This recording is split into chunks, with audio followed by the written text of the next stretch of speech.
Es un gusto, como siempre, y una alegría de contar con este público de excelencia, como siempre, y también en esta oportunidad le damos la bienvenida al ingeniero Carlos Bronzini, es director de la carrera, docente de la carrera de grado y posgrado, quien nos va a asistir en esta charla. ¿Cómo andás, Carlos? ¿Todo bien? Muy bien, buenas tardes a todos y muchas gracias por esta invitación, Gustavo. Y sí, se te escucha perfecto. Bueno, bárbaro.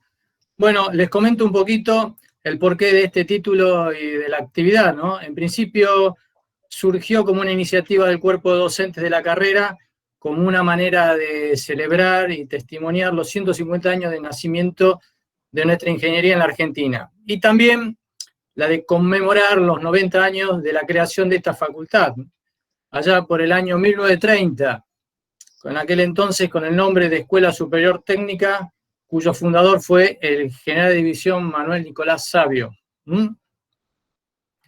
Esto surgió ante la necesidad de disponer de ingenieros militares para dar respuesta en el marco de una creciente demanda de profesionales en la industria pesada, la siderurgia, y si ustedes recuerdan, de la mano de esto también la parte de Altos Hornos Zapla con Mosconi, etcétera, etcétera. Y también, por otro lado, la de encarar un nuevo desafío para llevar adelante esta suerte de seminarios, talleres, jornadas de capacitación profesional en el ámbito de comunicaciones y de control y guiado, que se desarrollaban habitualmente en el salón de actos de nuestra facultad, pero que por cuestiones que todos conocemos de este aislamiento social preventivo obligatorio, producto de esta pandemia, nos hemos visto impedidos de realizarlo en forma presencial para pasar a un nuevo modelo 100% virtual online. Bien, ahora con respecto a la relación a los aspectos formales durante el desarrollo de esta charla, le voy a solicitar por favor mutear los micrófonos. Para formular las preguntas tengan en cuenta hacerlas en el chat de la sala, que luego van a ser respondidas por el disertante al final de la misma, ¿no? Y de esa manera no interrumpir al expositor. También quiero comentarles que todas las charlas van a ser grabadas y subidas a la página web de esta facultad, a su canal de YouTube, para que puedan compartirlas y también hacer difusión a través de las redes sociales de este tipo de actividades. Para no olvidarme, por último, quiero agradecer a nuestros auspiciantes, ¿sí? El Consejo Profesional de Ingeniería en Telecomunicaciones Electrónica y Computación, siempre vinculado a nuestra carrera, al Instituto de Investigaciones Científicas y Técnicas para la Defensa, que nos brinda un permanente apoyo en todas las actividades asociadas a la carrera. Ahora sí, no los quiero demorar más, voy a mutear mi micrófono, apagar mi cámara y le voy a pasar la posta a Carlos para que continúe con el desarrollo del evento y Dios mediante nos vemos en el cierre. Así que bueno, adelante Carlos, hacete cargo y nos vemos. Muchas gracias, Gustavo. Y bueno, de nuevo los que se incorporaron en este último momento, buenas tardes. Gracias por venir a esta exposición. Ya el expositor se encuentra en esta sala y quiero nuevamente agradecerles a todos una vez más su presencia, porque esta motivación que tenemos para continuar con este tipo de eventos. E invitamos a todos los jóvenes que nos conozcan como facultad, compartiendo a través de las redes sociales nuestra oferta académica en las carreras de grado y, por supuesto, de posgrado. Dicho esto, voy a tener el honor de presentar a la expositora, la ingeniera Silvina Imbrogno, ingeniera electrónica con más de 25 años de experiencia en soluciones de automatización para las industrias. Se especializó en sistemas de control de procesos, seguridad funcional y redes de comunicaciones. Se desempeñó en tareas de ingeniería, marketing y ventas y actualmente tiene la responsabilidad del negocio de comunicaciones industriales de Siemens para Argentina y Uruguay. Es por esta razón que la hemos invitado para que esta charla. Bueno, Silvina, ahora te cedo la palabra, el auditorio es todo tuyo. Bueno, muchas gracias Carlos y Gustavo, y muchas gracias y buenas tardes a todos por estar aquí presentes en esta iniciativa de charlas web, que bueno, es excelente, ¿no? en este contexto tener la posibilidad de todos estar presentes. Cuando las charlas eran presenciales, muchas veces por distancia no era posible acceder, aunque tuviésemos ganas de estar presentes en una charla. Esto permite y da la posibilidad de estar en una charla todos por igual, ¿no? Tiene un lado positivo que podemos ver. Bueno, voy a compartir la presentación, así aprovechamos el tiempo y podemos dejar tiempo disponible después al final para todas las consultas y dudas que surjan. Así las podemos tratar. Bueno, el título dice mucho, ¿no? Estamos hablando de redes industriales listas para la transformación digital. Hoy ya se habla muchísimo Perdón, de... Silvina, Sí, no está Escucho. una compartiendo. cosita. Vos hiciste, no se ve la presentación, ¿la Vuelvo. compartiste? Sí. Gracias. Faltó un clic. Ahí va. Ahí Listo, No, estamos. perfecto. Muchas gracias por la advertencia. Bueno, aquí estamos, ¿no? Con la de nada. información, redes industriales listas para la transformación digital. Y con eso estamos diciendo mucho. Hoy ya se habla de compartir los datos en la nube, subir la información a Internet, lograr conectividad desde un sensor y actuador hasta llegar a trabajar y publicar información y hacer análisis de los datos en la nube, ¿no? Entonces, en este análisis hay un punto vital y que juega un rol preponderante, que es el armado de las redes. Un buen diseño de la red es la que nos va a permitir llegar a este objetivo, ¿no? De subir información, de hacer análisis de la información en la nube. Entonces, los temas que vamos a tratar hoy hacen foco a cómo podemos armar una red en un ámbito industrial, cuáles son los consejos o las recomendaciones de un diseño desde el armado de las redes a nivel de cada área, de cada sector productivo, cómo las integramos y las conectamos entre sí, cómo las conectamos con las redes administrativas, y a su vez las protegemos y logramos sí el acceso remoto hacia Internet, cómo podemos gestionarlas y cómo tenemos el diagnóstico. Vamos a ir repasando cada uno de estos temas y sí vamos a hacer como un paréntesis y vamos a ampliar con ciertos conceptos básicos de los dispositivos de red, cómo trabajan, de los estándares que se utilizan, como para tener un entendimiento también de cuáles son los componentes de hardware y cuáles son los protocolos que nos permiten armar las redes y llegar a este objetivo final, que es la transformación digital. Cuando diseñamos una red, tenemos múltiples alternativas. Cuando conectamos dispositivos entre sí, contamos con diferentes posibilidades de medios físicos, podemos estar hablando de utilización de fibra óptica o de utilización de cobre. El objetivo o el por qué vamos a elegir uno y otro va a depender de distancias que voy a conectar. Si utilizo un cable de cobre es porque tengo una distancia menor a 100 metros. Si necesito Discúlpame, Silvina. ¿De acuerdo? Sí, un temita. Por favor, alguno de la sala, por favor, no interrumpa, que justamente obstaculizó la presentación de la disertante. Quien hizo esa actividad, por favor, que vuelva para atrás. Gracias. Listo. Bueno, no sé si la están viendo la presentación todos. Pregunto. No, No, Yo la veo. sí, pero muy chiquita. Sí, se ve. sí, por eso. No se ve de modo, está bien. A ver si. Bueno, lo que te sugiero, por las dudas, Silvina, deja de Y compartir vuelvo y a volver a compartir, ¿de compartir. acuerdo? Nada más, Muy gracias. bien. Exacto, gracias. Muchas gracias.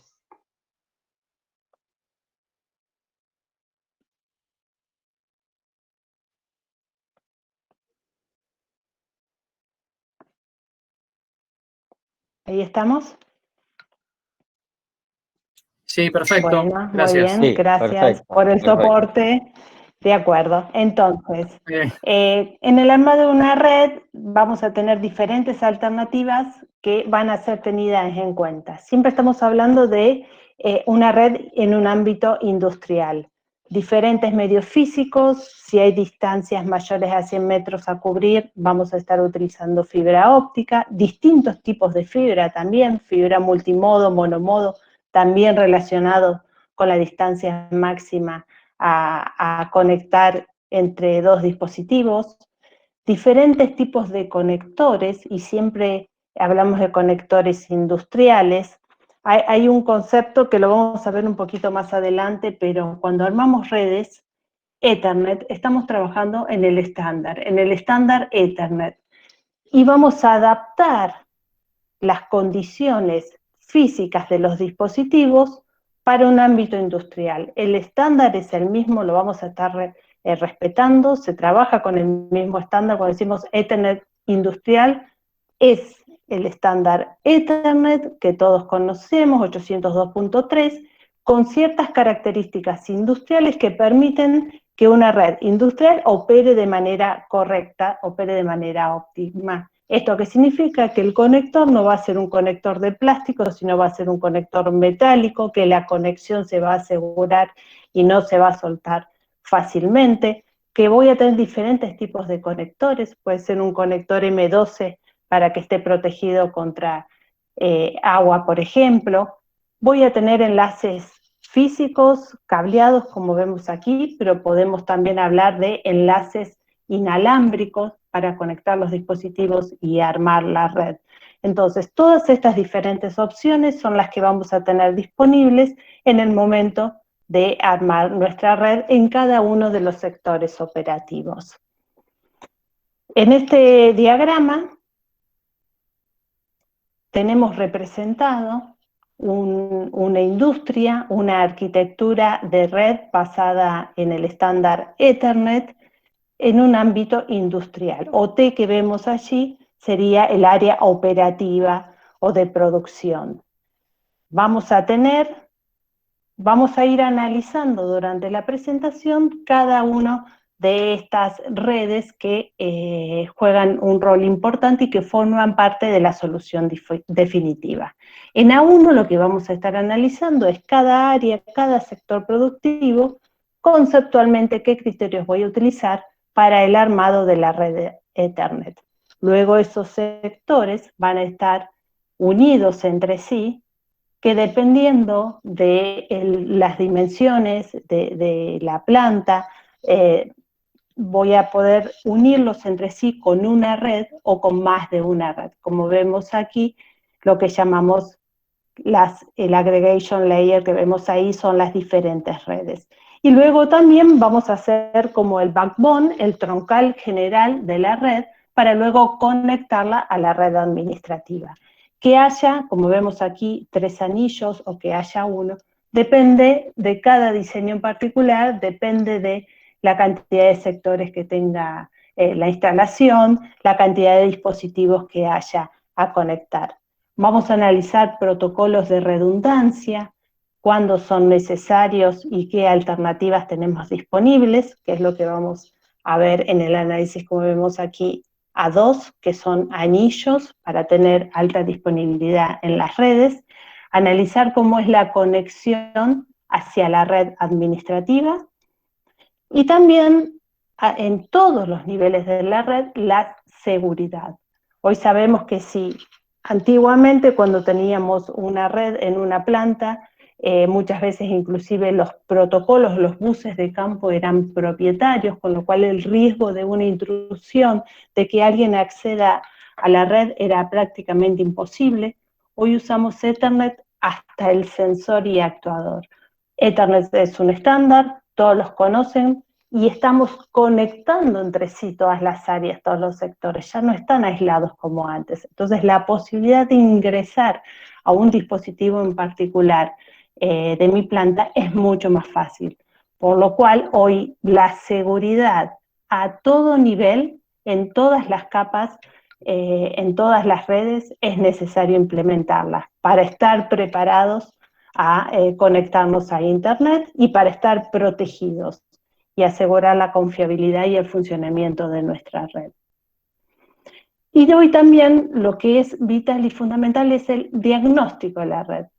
Históricamente también cuando en las automatizaciones hablábamos de una escala, de un sistema que me iba a estar representando cada uno de los procesos productivos, iba a tener pantallas para operación y control en una sala donde el operador iba a tener representados los distintos procesos, una bomba, una válvula, un lazo PID, y veíamos su estado operativo, si se presentaba una alarma. Y nos olvidamos un poco de los dispositivos de red. Era importante para quien operaba la planta o para personal de mantenimiento si fallaba la válvula, si fallaba el motor. Hoy sí decimos que la red de Ethernet llega hasta la conectividad de la válvula, hasta la conectividad del motor. Quien forma parte de la red, el estado operativo de un switch, la salud de la conexión del cable, de la fibra óptica, o que el conector no se salió, no hay un puerto, si se desconectó de algún puerto, es tan importante como representar en la pantalla del operador si hay una falla en una bomba o si hay una falla en una válvula, porque igual mi proceso se va a detener y va a tener un problema. Entonces hoy la gestión, el monitoreo y gestión de las redes es otro componente importante que integramos en la solución de la red. Entonces vamos a comenzar analizando el armado de la red en cada una de las áreas o sectores productivos. Cuando nos focalizamos en la conexión a pie de máquina, generalmente vamos a hacer, en Ethernet, hago un paréntesis, existen diferentes topologías. Cuando voy a conectar dispositivos entre sí, un panel con un PLC, con un módulo de periferia descentralizado, con un instrumento ya conectable en Internet, o un módulo de control de motores conectable directamente en Ethernet, perdón, no en Internet. Todos estos dispositivos se conectan con el estándar Ethernet a través de dispositivos multipuertos llamados switch para armar mi red. Normalmente a este nivel, una topología en estrella significa que cada uno de los dispositivos se conecta a un puerto de un switch, sería lo estándar, lo recomendable. Pero en Ethernet existen múltiples topologías que un poquito más adelante vamos a analizar. Cuando hablamos de soluciones industriales, a Ethernet hay que agregarle algo más. Es lo que nos permita una comunicación robusta, rápida, un tiempo de respuesta de una orden de marcha a un motor, una orden de apertura a una válvula, es del orden de los milisegundos. Entonces hay estándares, un ejemplo es Profinet, que es un estándar de Profibus internacional, que hace que se tenga en cuenta, se dé cierta prioridad a las tramas, a los paquetes que salen de comunicación, que pase por el switch. Imagínense en una red que hay un PLC que le da una orden a un motor de arrancar, y en esa misma red hay un panel, por ejemplo, o hay un video que está circulando. Tiene que haber algún protocolo que indique de alguna forma que el switch deje pasar primero la trama Profinet y deje para más adelante lo que es la comunicación no prioritaria, que no requiere milisegundos, como decir el transporte de un video. Entonces, esa es la parte de Ethernet industrial. Se le agregan ciertas funcionalidades o ciertos protocolos que hacen que sea posible la utilización de Ethernet en un ámbito industrial. La robustez también en los dispositivos, rango de temperatura extendida. Entonces, en oficina sabemos que tenemos un dispositivo de conectividad, que es el switch, que es el que nos permite unir todos los nodos entre sí, que puede tolerar a lo mejor un rango de 20 o de 15 grados, temperaturas de oficinas. En un ámbito industrial no es así, puedo estar hablando hasta dependiendo en los ambientes de menos 40 a 85 grados. Esas son las características que se van agregando a los dispositivos Ethernet industrial. Tolerar vibraciones, tolerar interferencia electromagnética, para hacer robustas las redes y que las podamos usar en el ámbito industrial. Aquí vemos algunos ejemplos. El conector de oficina Ethernet, todos lo conocen, es un conector de plástico que se le puede romper lo que sería la trabita para que no salga del puerto. Cuando estamos en un ambiente industrial, el conector es metálico. Una vez que lo insertamos para que salga, habría que presionar con una herramienta para poder sacarlo. Existen, como decíamos antes, M12, que son los que se enroscan para tener un grado de protección superior contra polvos, contra salpicaduras de aguas. Existen conectores que directamente muerden el cable y logran la conectividad y la comunicación. Estas son algunas de las características que convierten a Ethernet en Ethernet industrial. Para aquellos que no lo conocen o para los que lo conocen, hacemos un repaso rápido, porque es lo que hoy usamos, y en toda industria vemos Ethernet y en realidad cómo está funcionando. El concepto de Ethernet, el estándar, ¿en qué se basa? Es una red en la cual todos los nodos tienen el mismo derecho, la misma prioridad de transmitir, de enviar un mensaje. ¿Cómo se basa su funcionamiento? Los dispositivos tienen la capacidad de estar escuchando la red y decidir cuándo van a transmitir en el caso que la red esté libre. Entonces, en el caso que el nodo A y el nodo D decidan enviar un mensaje, lo primero que hacen es censar, escuchar que no haya datos transmitiéndose por la red. Si en ese momento el nodo A y D han censado la red y no había datos, puede pasar que los dos decidan transmitir en el mismo momento. Una vez que comienzan su transmisión, puede ser que C o que B quieran transmitir, censan que hay información en la red y se quedan esperando y no transmiten. Pero entre A y D va a haber una colisión. Con lo cual decimos que Ethernet es un estándar en el cual existen colisiones de los datos.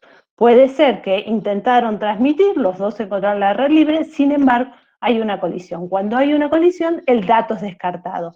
¿Cómo sigue el proceso? Esperan un tiempo aleatorio, tanto A como D, y ahí censan nuevamente la red e intentan transmitir. En ese caso, como el tiempo fue aleatorio, terminó antes de y comenzó su transmisión. En eso se basa el concepto de cómo trabaja Ethernet en la transmisión de la información.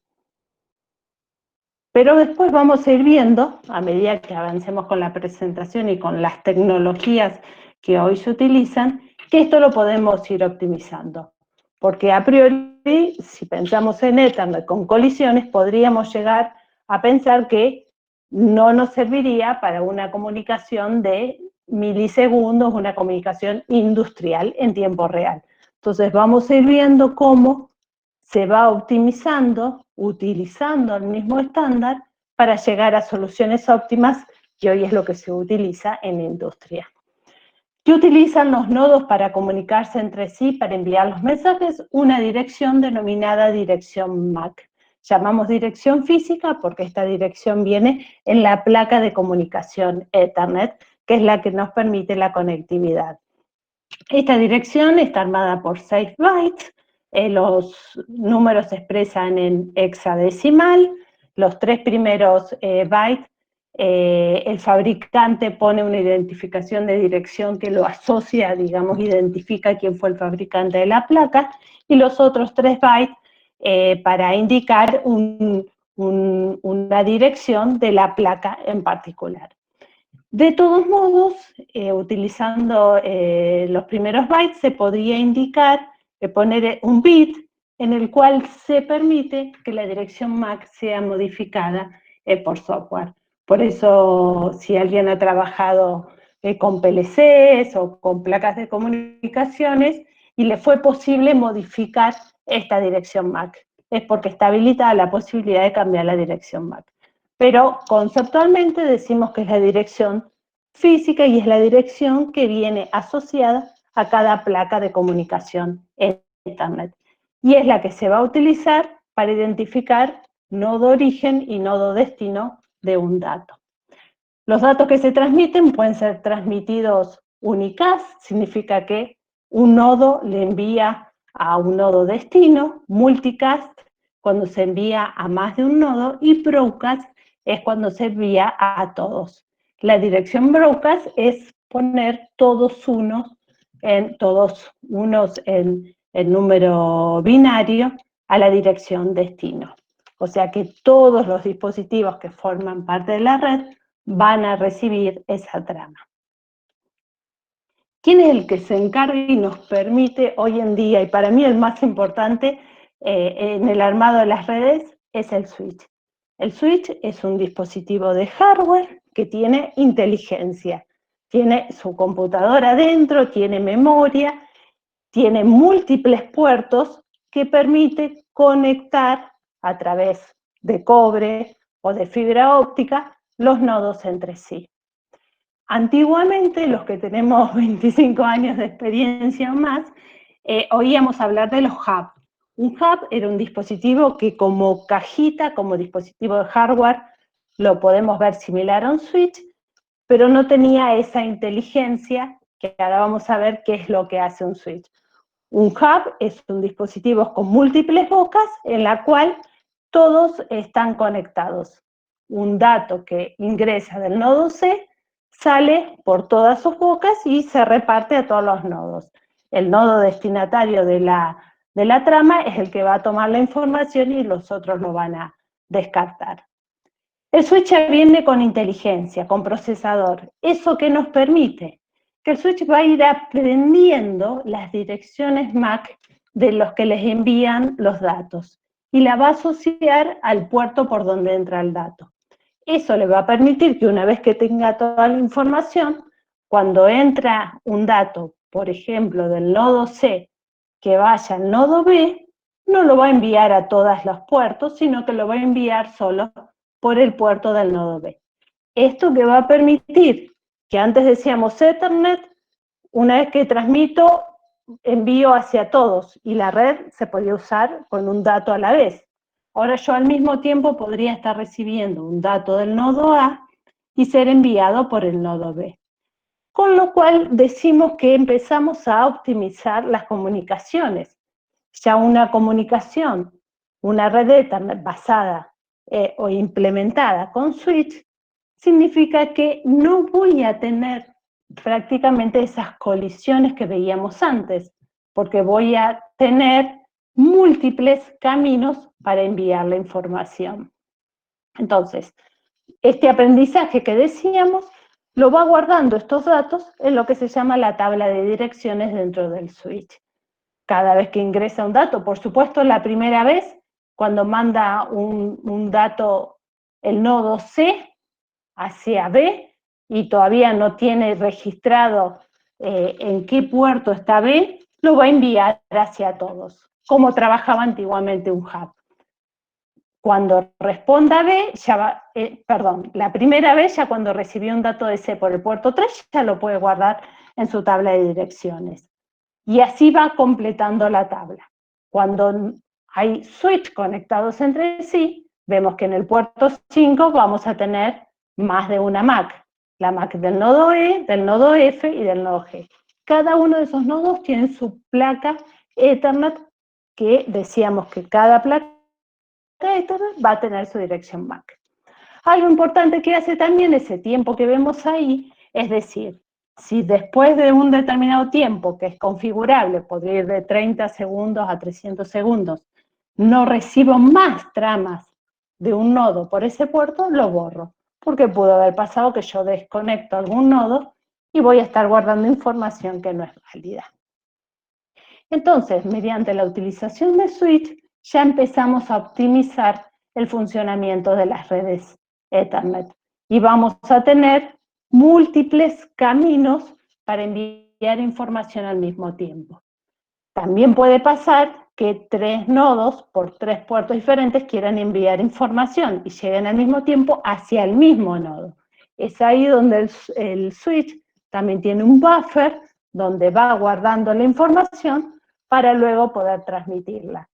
Y aquí es donde se utiliza, imagínense que el nodo C es un nodo de un bus de campo, una periferia descentralizada o un PLC, el switch, si ve esa trama que tiene una identificación, bueno, es prioridad, es alta prioridad porque es de Profinet, lo deja pasar primero.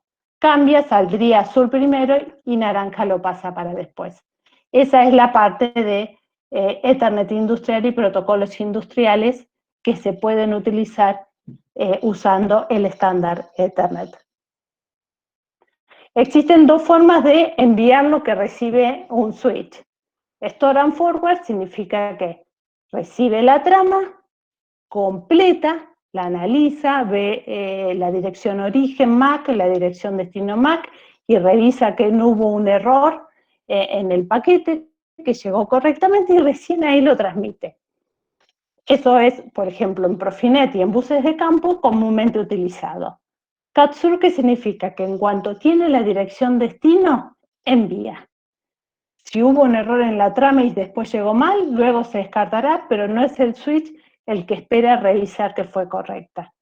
¿Cuándo utilizamos este método? Por ejemplo, cuando tenemos soluciones de sincronismo de ejes, que son soluciones que requieren tiempos de respuesta de microsegundos, no de milisegundos. Entonces hay que trabajar con este modo cut-through para cumplir con esos tiempos. Entonces, una red armada con switch, todos los dispositivos están conectados entre sí. Dijimos que ya los dominios de colisión, que eran las regiones donde podía tener impactos, desaparecían, quedaban limitadas a la conexión del nodo con el switch. Pero, ¿qué es dominio de broadcast? Dijimos que una dirección de broadcast era cuando se enviaba un dato hacia todos los nodos, pues la dirección destino eran todos unos o todas Fs, no había una dirección determinada MAC. Y esto entonces, si estoy enviando una trama broadcast, va a llegar a todos los nodos de mi red. Imagínense en una solución, en una industria donde tengo switch conectados, si viene una trama broadcast, va a llegar a todos los puntos de la red. Entonces aquí vimos que ya veníamos optimizándonos con las colisiones, pero todavía tenemos algo que tener en cuenta, que es tramas broadcast, se expande a toda la red. Eso podría, si tengo muchas tramas broadcast, podría perjudicar el funcionamiento de mi red. Entonces vamos a ver qué podemos hacer para optimizar o disminuir, achicar las zonas de dominios de broadcast. Otra de las características dentro de los funcionamientos de los switches es que se detecta el modo de funcionamiento. La transmisión puede ser half duplex, significa que transmito o recibo, no puedo hacerlo al mismo tiempo, mientras que en full duplex puede estar haciéndose la transmisión y la recepción al mismo tiempo. Y también sabemos dos nodos conectados entre sí, el dato que sale por transmisión debe llegar a la recepción y viceversa. Antiguamente había que cruzar los cablecitos que vemos que llegan a los conectores para que transmisión vaya con recepción. Hoy eso no es necesario, un switch es capaz de hacer los cruces. Los cables son directos, un cable Ethernet hasta 100 megabits tiene 4 conductores, a 1 giga ya tiene 8, estos cables son todos derechos, y después el switch se encarga internamente de hacer esos cruces. Hablando de distintas topologías, Ethernet permite trabajar con diferentes topologías. ¿Qué topología voy a usar? Depende, es la que más se adapta a mi solución dentro de mi instalación. Una topología en línea significa que conecto un dispositivo tras otro. Es simple, es fácil seguir el recorrido, saber que está conectado con qué. No tengo alta disponibilidad. Si un nodo en el medio del camino o el primero falla, se apaga, se me corta un cable, quedan todos los dispositivos desconectados. Una topología en anillo tiene alta disponibilidad, significa que si yo pierdo uno de los componentes o uno de los cables, va a haber un protocolo que vamos a ver un poquito más adelante, que igual se va a encargar de que el camino o los datos lleguen por el otro sentido. Entonces, tolero una falla, tengo alta disponibilidad. Existe topología en estrella o en árbol o mesh, que es la que llamamos múltiples caminos para llegar de un nodo a otro. Más de una posibilidad a nivel de cableado disponible para comunicar los nodos entre sí. Veíamos que en las topologías de arriba, algunas eran redundantes, de alta disponibilidad, tanto la de anillo como la mesh, era que de un nodo a otro tengo más de una posibilidad de llegar. En el caso del anillo, yendo en el sentido contrario, o en la mesh, hay diferentes líneas de conexión. Entonces, para que estas topologías funcionen correctamente, es necesario que haya un protocolo que se encargue de gestionar esto. Son los protocolos de redundancia. Y hay diferentes protocolos. ¿Qué va a hacer el protocolo? Va a decir, de todos los caminos disponibles, este es el que está habilitado, los otros quedan en stand-by, no se utilizan. Si hay una falla en el camino habilitado, se tiene que buscar un nuevo camino. En la búsqueda de ese nuevo camino hay un tiempo. En ese tiempo no se van a estar enviando datos, va a haber pérdida de información. Dependiendo del protocolo y de la cantidad de nodos en mi red, voy a tener un tiempo mayor o menor. Puedo hablar de un spanning tree, que es un protocolo de redundancia, y a lo mejor de tiempos de reconfiguración de segundos y hasta minutos, de rapid spanning tree, puede ser segundos, puede ser menos, pueden ser milisegundos. Existen otros protocolos, Media Redundancy Protocol. Todos estos son estándares, ¿sí? Ninguno es protocolos propietarios, MRP basado en el IS 22439, y la topología es un anillo. Es un protocolo utilizado en las soluciones de Profinet, por ejemplo. En MRP se define un dispositivo como el maestro de la redundancia, es el que va a tener desconectada la comunicación entre sus dos puertos. Entonces cuando se produce una transmisión, los datos van a circular por el anillo, pero no van a ser retransmitidos en el que es el maestro de la redundancia de un puerto al otro. Pero en el caso de haber una falla en alguno de los puntos de la conexión del anillo, él cierra, establece comunicación en su puerto de entrada y salida y sigue la conexión disponible. En realidad, cuando tenemos un anillo, tenemos un bus, ¿sí? Lo que no puede quedar nunca es un camino cerrado, porque ahí los datos se seguirían transmitiendo de forma indeterminada, y es cuando se forma un bucle o se cuelga la red que comúnmente conocemos. Entonces, siempre que armo caminos redundantes, voy a tener que configurar en los switches un protocolo que es el que se encargue de gestionar la redundancia. Existen otros protocolos, y en los dos que vimos anteriormente hay un tiempo. En MRP, por ejemplo, en un anillo con 50 switches, voy a tener un tiempo de reconfiguración de aproximadamente 200 milisegundos. Hay soluciones industriales, comúnmente para una subestación, por ejemplo, para utilities, que ese tiempo de reconfiguración, por más chico que sea, es un problema. Hay soluciones que no admiten esa pérdida de paquetes cuando hubo una falla en alguno de los dispositivos y hay que buscar un nuevo camino. Para ello hay otros estándares, PRP y HCR, son dos estándares también IEC. PRP significa Parallel Redundancy Protocol y HCR High Availability Seamless Redundancy, que plantean su solución de modo que el tiempo de reconfiguración sea cero. para decirlo brevemente, PRP arma dos redes independientes, la red A y la red B. Dispositivos compatibles con PRP son dispositivos que pueden conectarse a las dos redes al mismo tiempo, pero estas redes están aisladas, entonces los datos siempre se van a estar transmitiendo por dos vías al mismo tiempo, a diferencia de los estándares que veíamos antes, que iba por un solo camino los datos transmitiéndose. Entonces, ante una falla, aún tenemos otra vía de comunicación en la que los datos se transmiten.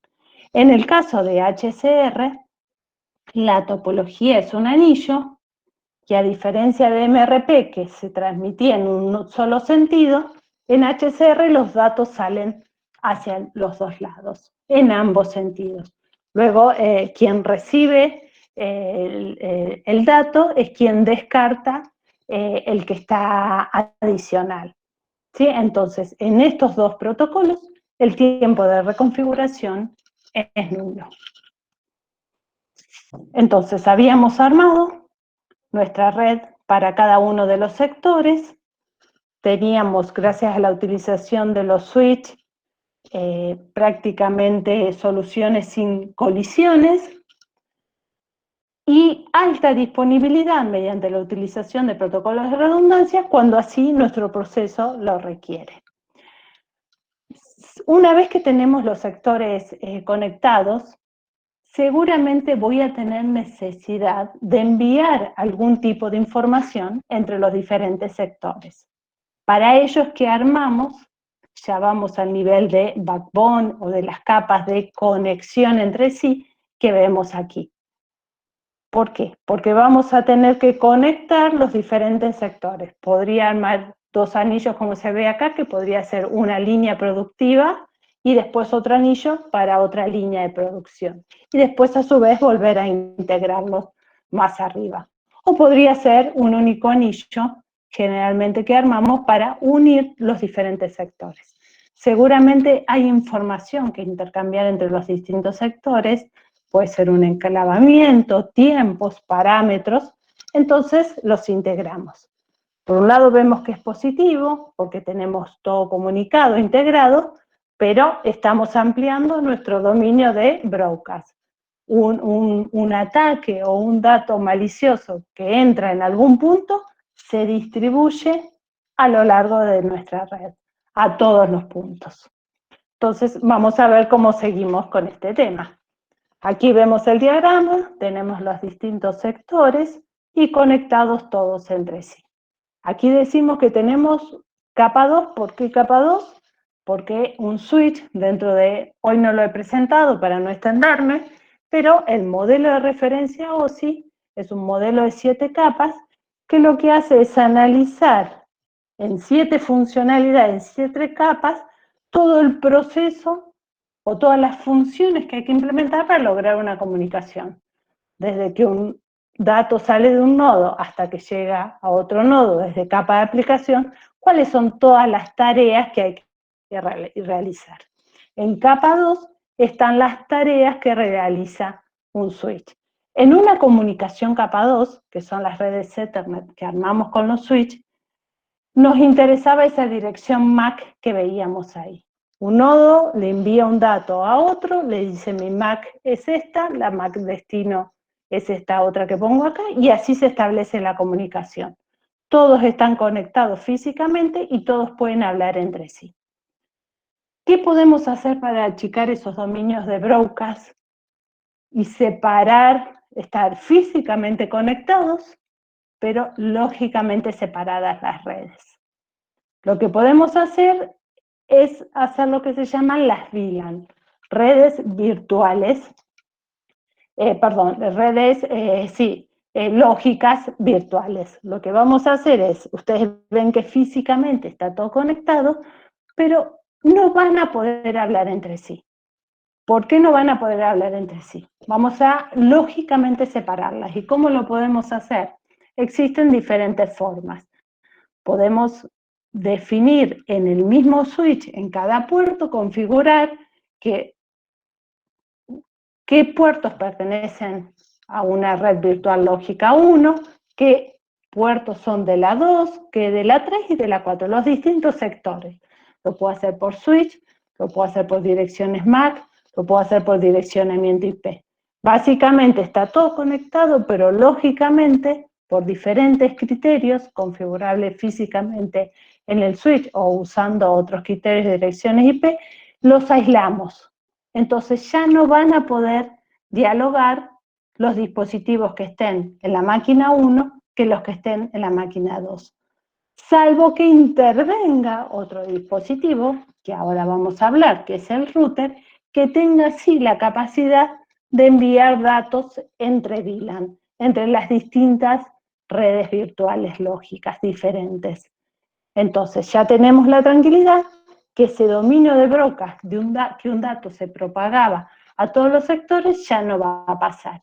Entonces tenemos conectividad, pero estamos protegiendo y optimizando la red, la solución. Como vemos aquí, pues, podemos conectarnos de formas redundantes o no.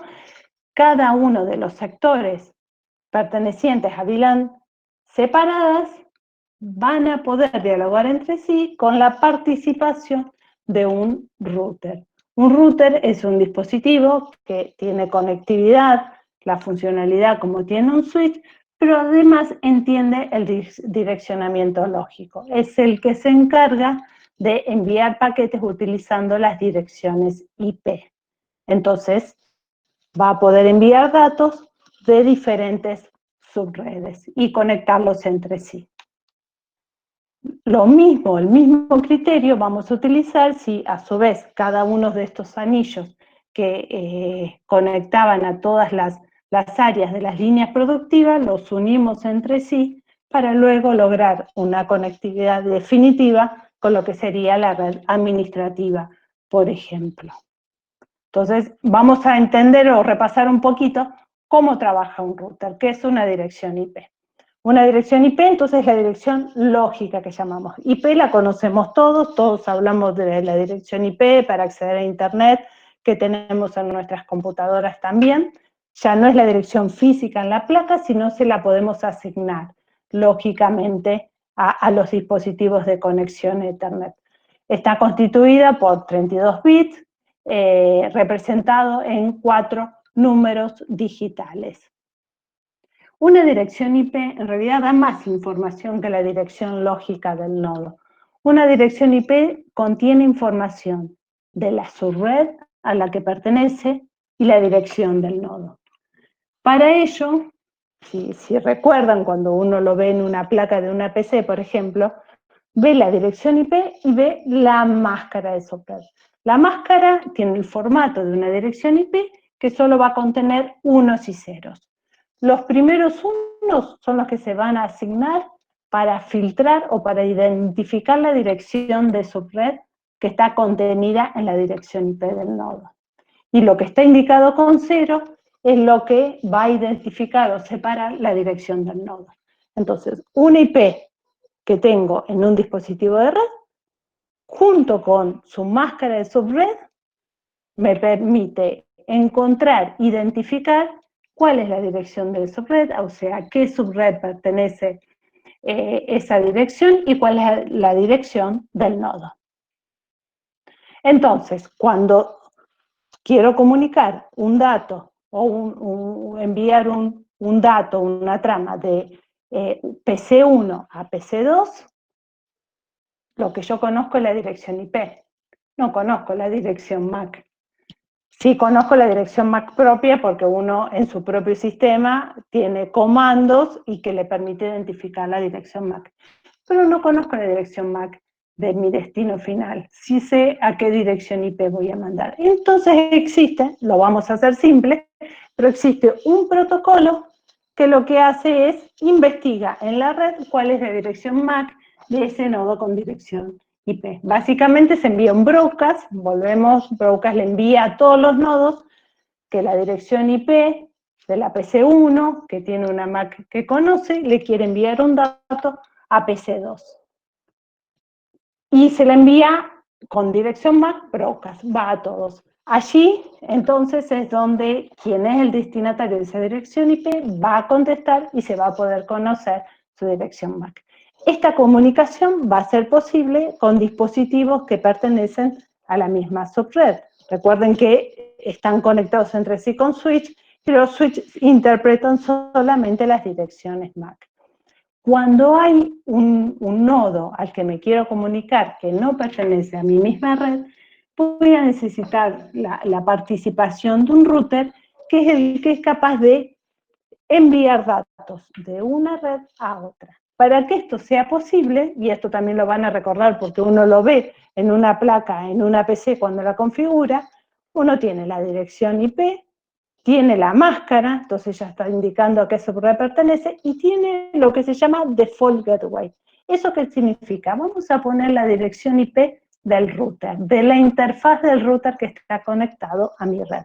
Entonces, ya me quedo tranquila que cuando envío un dato, si no pertenece a mi subred, lo va a mandar a esa dirección Default Gateway. Lo va a agarrar el router. Y como el router es un dispositivo que tiene conectividad a más de una subred y que interpreta y maneja direccionamiento IP, lo va a tomar y él es el que se va a encargar de hacer la transmisión a las otras redes.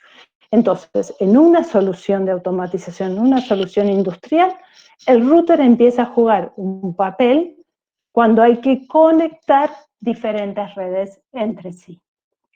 Simplemente como para mostrar un poco la función del router. A nivel de sector, conectividad entre dispositivos entre sí, tenemos los switches y la comunicación es transparente con sus direcciones MAC. Cuando unimos diferentes subredes, unimos diferentes VLAN, ahí el router nos va a permitir la comunicación entre los diferentes sectores. Pero los dominios de broadcast se han reducido. Ya no tengo esa transmisión para toda la red. ¿Cómo nos conectamos ahora? Lo que sería toda la información, los datos de la red operativa, de la red productiva, con la red de administración, que es lo que vamos a ver un poco aquí. Utilizamos los routers tienen diferentes tipos de protocolos de ruteos para ir de una red a otra, no vamos a entrar en detalles con estos, y ahí vamos a necesitar también tener cortafuegos, dispositivos que se encarguen de filtrar qué es lo que pase o lo que no pasa. En las configuraciones con router podemos trabajar con un router o trabajar con redundancia de routers, de nuevo para tener alta disponibilidad y no perder la funcionalidad del router. Esto también es posible implementarlo. Entonces, el router cumple varias funciones. Una, decimos, es la conectividad aguas abajo entre los distintos sectores para comunicar las diferentes redes Ethernet resueltas con switch, y también el router es capaz de dar interfaces hacia la WAN, hacia Internet, hacia afuera, utilizando protocolos que se utilizan para las comunicaciones externas, no internas dentro de la compañía, sino a través de Internet, en forma segura. El router lo que nos aporta también la posibilidad de implementar seguridad en las comunicaciones. Entonces, es un dispositivo que opera en capa 3 del modelo de referencia OSI, interpreta o se encarga de direccionar los paquetes utilizando la dirección lógica, maneja protocolos de ruteo, que es lo que le hace aprender qué camino tomar para direccionar y enviar los datos entre las distintas redes. Permite utilizar tecnologías WAN de conectarse a redes externas e introducir seguridad, que es muy importante, ¿no? Algo para agregar, ahí que vemos NAT. NAT significa traslación de direcciones de red. ¿Qué significa esto? Decíamos que uno puede diseñar su red a nivel de direccionamiento físico con sus direcciones MAC, luego aislarlos a los distintos sectores entre distintas subredes, y uno define un área de direcciones IP para el sector A, otro grupo de direcciones IP para el sector B. Pero a veces nos llega una solución, una máquina que tiene un panel, que tiene un PLC, que tiene módulos de periferia todos conectados en Ethernet, y ya tiene su direccionamiento IP. Y el fabricante nos dice, eso está protegido, esa información no se puede modificar, se pierde la garantía, y hay que dejar el direccionamiento IP que nos viene con la solución. Cuando esto ocurre, puede ser que ese direccionamiento IP sea el mismo al que está siendo utilizado en otra parte de la planta. No puede haber dentro de mi red dos direcciones IP iguales. Puede ser que no coincida con el criterio de direccionamiento que se definió, pero no se puede cambiar. Entonces, lo que se puede hacer es que se utilizan dispositivos que permiten cambiar esa dirección IP para mostrar a la red otra dirección. Este dispositivo se conecta a la red del OEM, del fabricante, con su direccionamiento IP, y luego hace un cambio de dirección, que es la que se muestra al resto de la red. De esa forma solucionamos ese inconveniente que no podemos modificar la dirección IP. Y me evito el problema que si por otro lugar de la planta coincidían sus direcciones. Entonces hago una traslación de direcciones. Las mantengo, las dejo, pero las cambio a la hora de conectarse con el resto de la red. Eso se hace a nivel de switch, dispositivos o de routers. ¿Cómo implementamos seguridad? Sin seguridad, un diseño de nuestra red, hoy en día sabemos que es débil, es vulnerable, sería la palabra.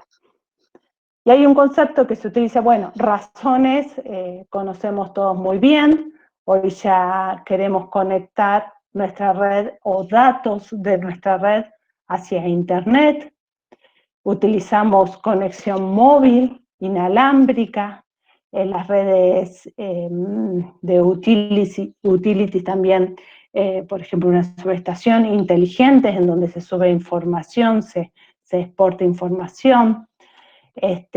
Todo esto hace que sean vulnerables. Ya no están aisladas como estaban antes, están todas conectadas, y como empezamos, llegamos hasta el último dispositivo del nivel de automatización, hasta el sensor y el actuador, todos conectados en Ethernet. ¿Cuál es el criterio que se utiliza? Múltiples capas de protección. No hay una sola protección para mi red, sino hay múltiples niveles de protección. Niveles físicos, niveles de protección de hardware, protección de software, protección a nivel de personas, de ingreso a los sectores, a los sitios, y también protección a nivel de, por supuesto, los dispositivos.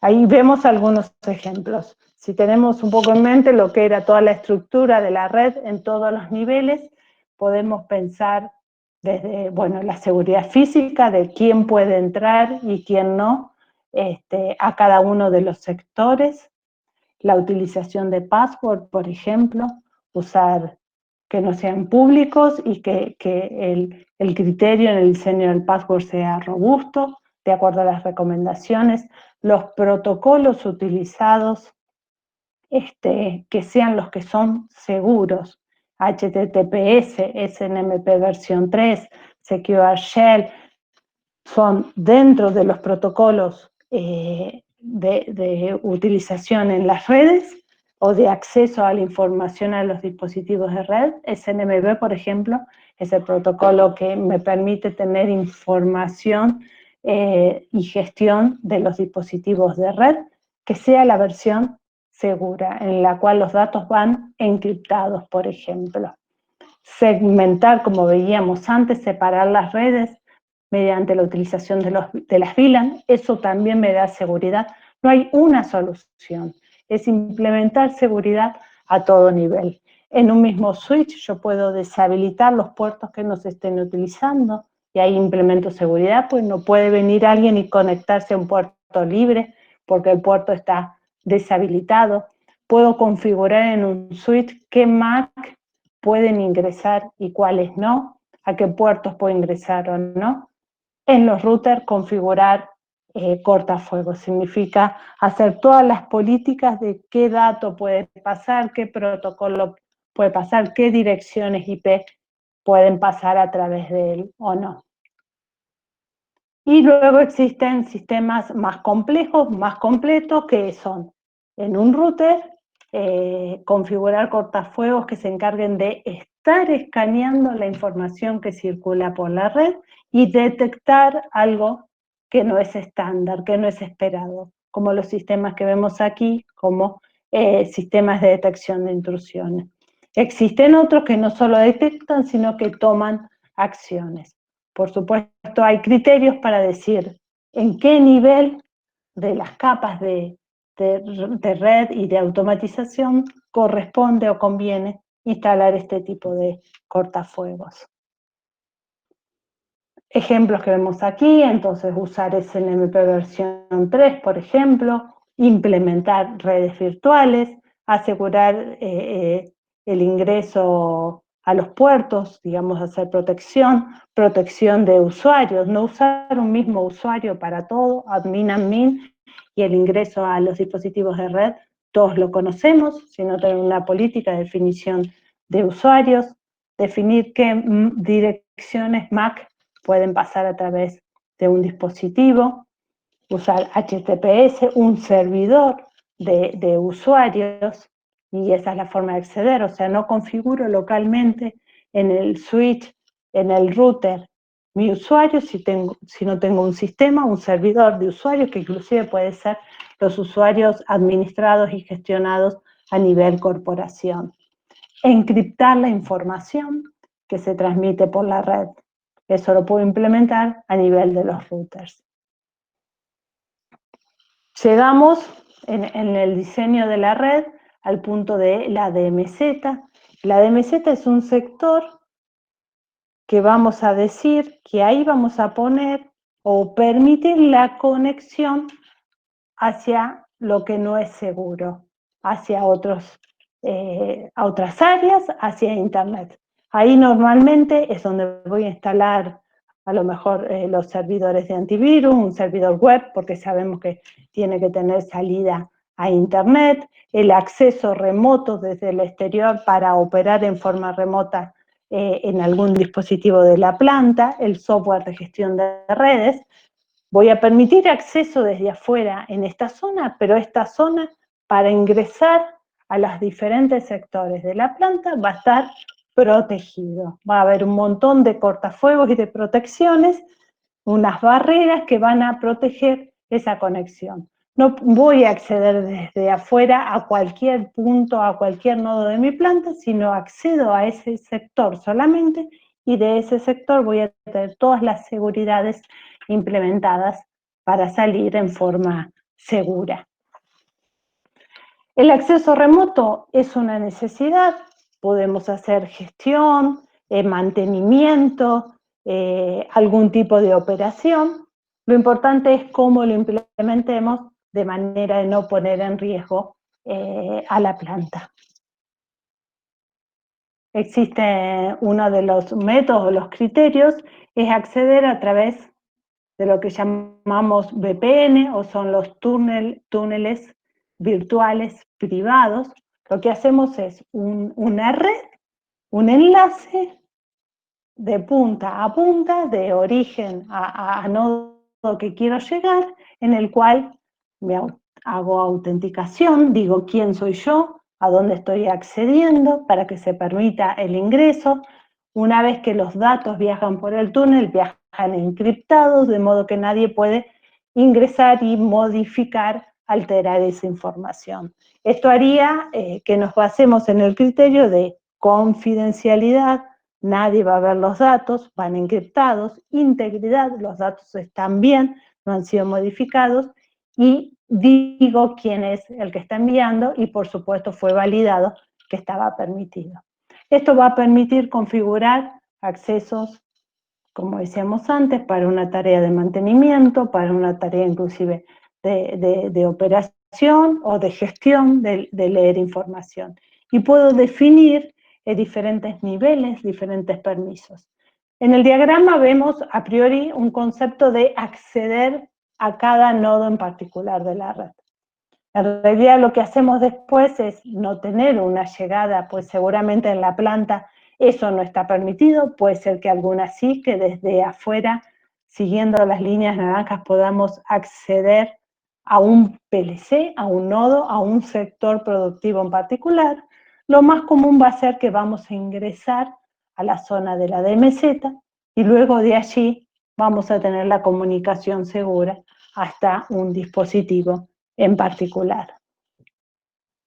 Entonces, existen métodos, tecnologías para hacer túneles seguros encriptados y poder acceder a información de la planta, poder trabajar con las herramientas de ingeniería, ingresando desde afuera, pero en forma segura. Todos sabemos que antiguamente, cuando no había tanto riesgo, se ingresaba directamente, sin encriptar la información, sin autenticar quién está accediendo, y se accedía directamente. Y por último, el último tema que vamos a ver, así nos queda tiempo para charlar también, es la gestión de la red. Decíamos, es importante, por supuesto, conocer el estado operativo de los dispositivos de control, pero también es importante tener diagnóstico de los dispositivos de la red, del estado de funcionamiento de mi red completa. Los softwares de gestión, lo que nos van a decir es, si ocurre algún evento, vamos a tener información operativa de todos los switches, las comunicaciones inalámbricas, los routers, los PLCs conectados, todos los dispositivos conectados en Ethernet. Hoy tenemos, decíamos antes, una periferia descentralizada, es a donde conecto las entradas, salidas, donde conecto un motor, donde conecto una válvula conectada en Ethernet. Entonces vamos a saber si tenemos una falla, inmediatamente dónde ocurrió y qué fue lo que pasó.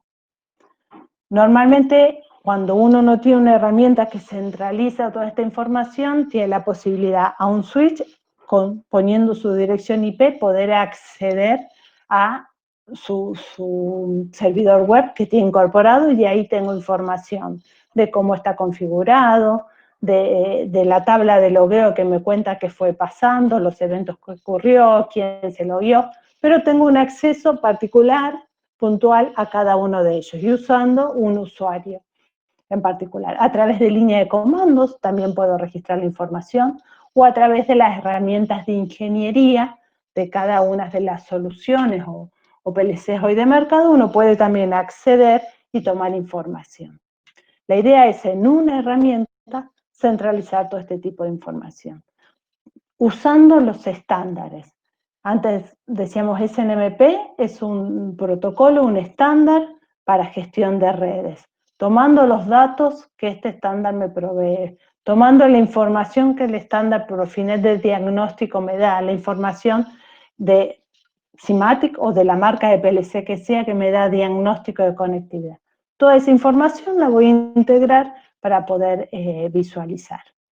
Entonces, voy a poder ver la topología de la red, cómo está armada mi red, cada nodo en particular, si tiene puertos conectados o desconectados, la calidad de la información, hacer tareas de mantenimiento y de ingeniería, como bajar un firmware, como hacer su configuración y generar reportes. Entonces, monitoreo, configuración, trazabilidad, ver alarmas y también, por supuesto, la gestión de usuarios. Algunos ejemplos para que se vea gráficamente qué puedo hacer.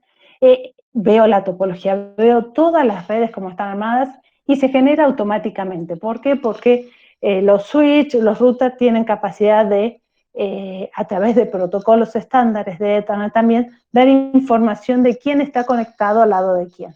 Eso permite que, una vez que estoy conectada a la red, esa información se levanta y puedo tener una topología de red armada, la información de cada dispositivo, los puertos, a qué velocidad están configurados, o veíamos full duplex, half duplex, o a qué velocidad, el medio físico, si es fibra, si es cobre, toda la información del dispositivo en sí, la marca también, su número de serie, si hay redes virtuales configuradas, qué protocolo de redundancia se está utilizando. Todo esto me va a dar un software de gestión de redes.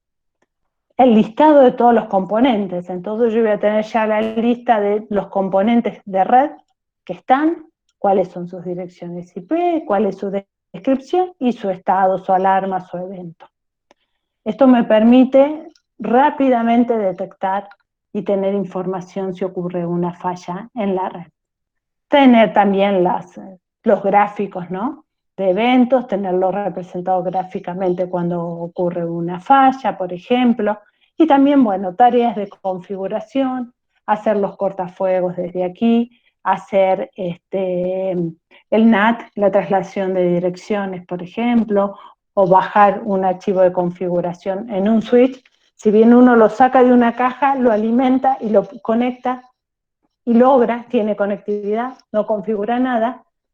Sabemos que si voy a hacer una topología redundante, ahí ya le tengo que configurar algo, cuál va a ser el protocolo de redundancia que se va a utilizar.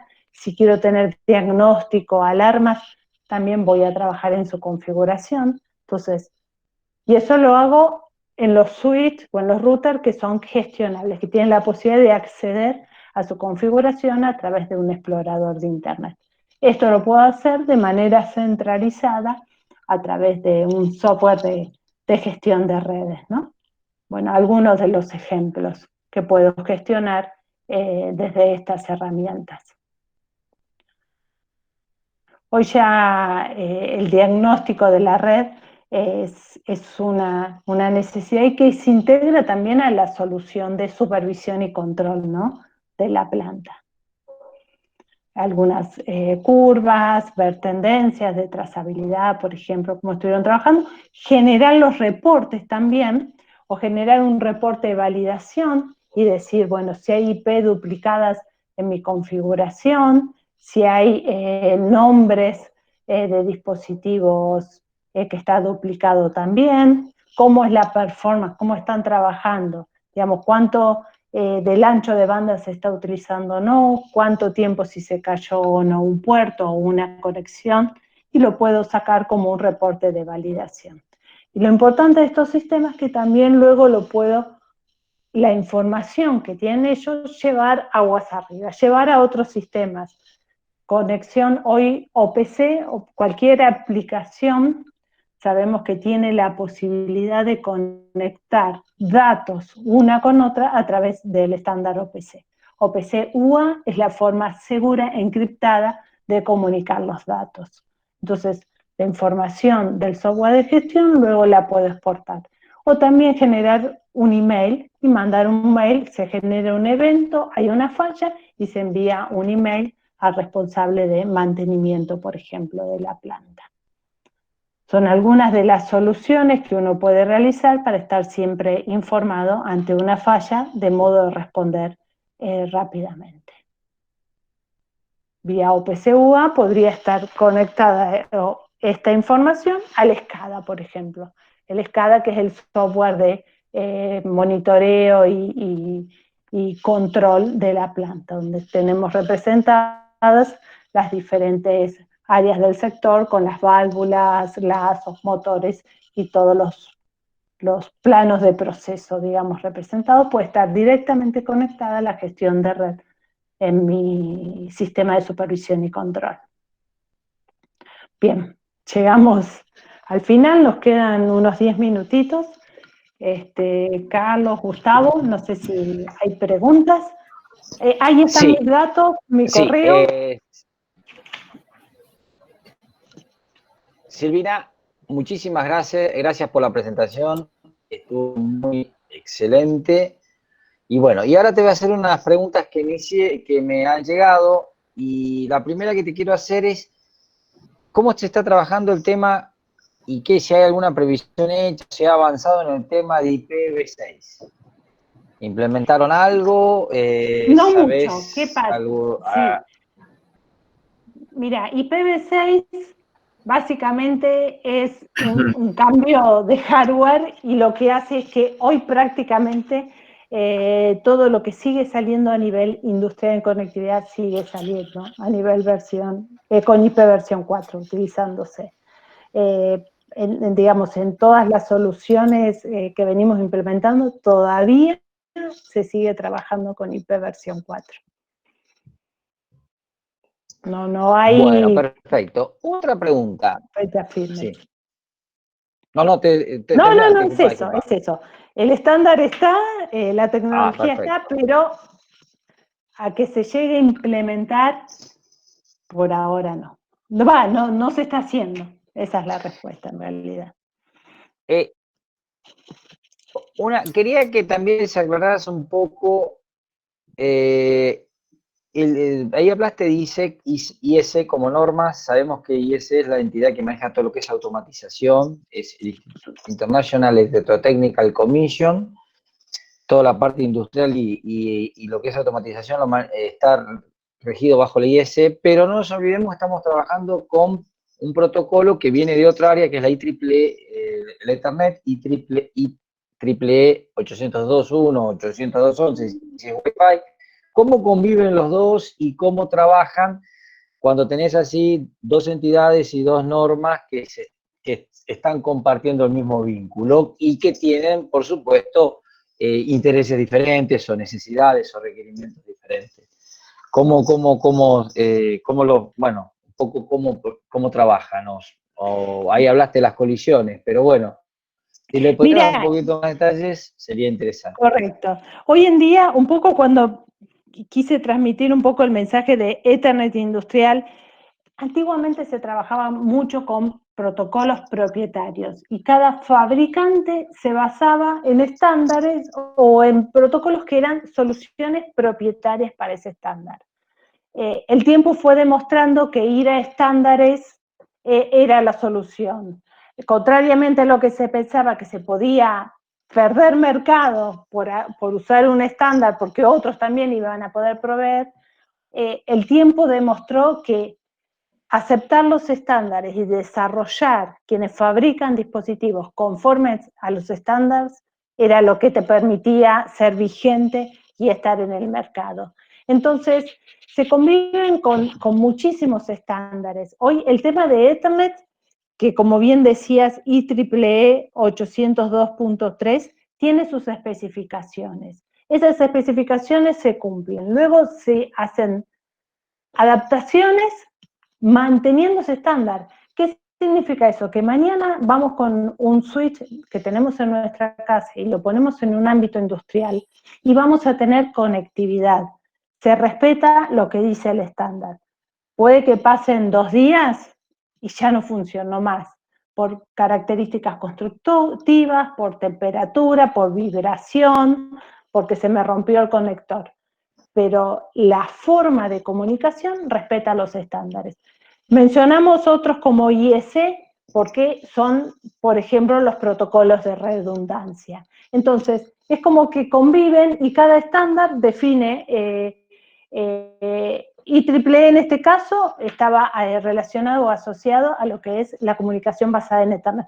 Tenemos Ethernet inalámbrico, que es IEEE 802.11, que también se usa en las soluciones industriales y respetamos el estándar, pero aquí también el access point que vamos a usar en la industria va a ser distinto al que tenemos en nuestra casa para tener internet.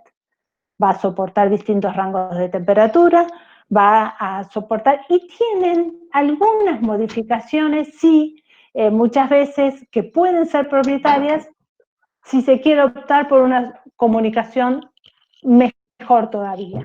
En el caso de poder decir, bueno, yo a su vez quiero una comunicación cíclica, en una comunicación inalámbrica y uso esta funcionalidad propietaria de Siemens. Si no, no la uso y también logro una comunicación inalámbrica en un ámbito industrial conforme al estándar. Los estándares hoy conviven, cada uno especifica algo en particular, ¿sí? Y todos Perfecto. Se van utilizando justamente para lograr nuestra solución industrial.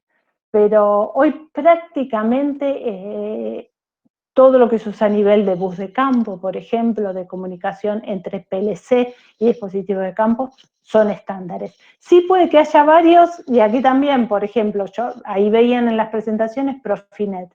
Profinet es un estándar de Profibus internacional. Para los fabricantes de productos o de soluciones de automatización, hay algunos que adherimos a Profinet. Hay otros estándares y hay otros fabricantes de mercados que adhieren a ese otro estándar. Entonces, hay dos conviviendo, ¿sí? Está Profinet y está otro. Y hay fabricantes que adhieren a uno y adhieren a otro. Hoy todavía no tenemos una única solución, pero en ambos casos son estándares, ¿sí? Perfecto. Una última pregunta y ya con esto terminamos. En la última parte de ciberseguridad, vos mencionaste que cuando te conectás a la SCADA, por ahí usás un sistema OPC, un protocolo OPC. ¿Qué diferencia hay con el Ethernet que veníamos charlando de Profinet Sí. o el 802.11? ¿Podrías aclararlo en poco tiempo? ¿Qué diferencia hay? Me voy a mover a un dibujito que al menos vea, al que vemos todas las redes, porque vos sabés que está perfecta tu pregunta, porque ahí muchas veces se mezclan a lo mejor algunos conceptos. Ethernet define el medio físico, la comunicación, los switches. Sumado a Ethernet ponemos protocolos, que sería el lenguaje, el idioma que van a hablar los distintos nodos. Y ahí sí hay distintos idiomas, distintos protocolos estándares, pero se van a usar distintos para distintas funciones. Todo es Ethernet, ven que está todo verde, todo conectado entre sí, con switch, o sea que ahí estamos cumpliendo con 802.3. Ahora hay que hablar, todavía no nos entendemos con Ethernet solo. Hay que usar algo para que hablen los dispositivos entre sí. Un PLC que habla con sus dispositivos de campo, usando Ethernet, puede ser que use Profinet. Ese sería el lenguaje, el protocolo de comunicación, que en realidad es Profinet I/O, de entradas-salidas. El lenguaje que habla un PLC con su periferia descentralizada es Profinet, sobre Ethernet. Ahora, el lenguaje que usa el SCADA, como ahí vos mencionabas, que está en un nivel más arriba en este dibujo, con los PLCs, ya no usa el lenguaje Profinet, usa otra cosa.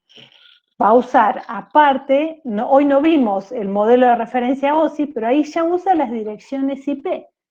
Va a usar TCP/IP, porque va a hacer una comunicación en IP entre PLC y SCADA, y puede ser que use otros protocolos. ¿Sí? Y aguas más arriba puede ser que usemos otros protocolos. Perfecto. Son todos protocolos que se suman al estándar Ethernet. Claro. Distintos idiomas que se conviven y que se van comunicando. Sobre un medio físico, un protocolo físico que se... Perfecto, perfecto. Bueno, realmente creo que hemos contestado todas las preguntas y esto ha sido una